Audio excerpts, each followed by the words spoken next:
സല്ലല്ലാഹു അലൈഹി വസല്ലമ തങ്ങൾ പറഞ്ഞു, ആരും അള്ളാഹനെ ഓർക്കാത്ത ചില സ്ഥലങ്ങളുണ്ട്, ആരും അള്ളാഹുവിനെ ഓർക്കാത്ത ചില സ്ഥലങ്ങൾ, ആ സ്ഥലങ്ങളിൽ വെച്ച് നീ അള്ളാഹനെ ഓർക്കണം, എങ്കിൽ നീ രക്ഷപ്പെടും. അള്ളാഹു രക്ഷപ്പെടുത്തുമാറാകട്ടെ. അള്ളാഹനെ ഓർക്കാത്ത സ്ഥലം എവിടാ? പറട ചങ്ങാതി.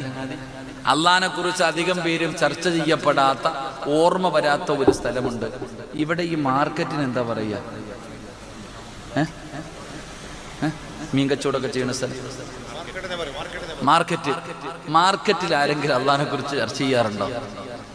മാർക്കറ്റ് എന്ന് പറയുന്നത് തന്നെ ഇബ്ലീസിന്റെ കേന്ദ്രം, ഹോൾസെയിലായിട്ട് ഇറക്കിയിരിക്കുന്ന സ്ഥലമാണ്. പല ഉമ്മ പെറ്റ മക്കൾ ഇങ്ങോട്ട് വരും, എന്തൊക്കെ ചർച്ചകളാണ് നടക്കണേ. അള്ളാഹിനെ ഓർക്കണ അങ്ങനെ. അവിടെ ആരും അള്ളാഹിനെ ഓർക്കാറില്ല. എടാ, അതാടാ വെറൈറ്റി. ആ മാർക്കറ്റിന്റെ അകത്ത് പോയി നിന്നിട്ട് നീ അള്ളാഹുവിനെ ഓർക്കണം. അപ്പോഴാ നിനക്ക് അള്ളാഹ് പ്രതിഫലം തരാമെന്ന് പറഞ്ഞത്. അള്ളാഹു ഭാഗ്യം നൽകുമാറാകട്ടെ. അള്ളാഹു ഭാഗ്യം നൽകുമാറാകട്ടെ.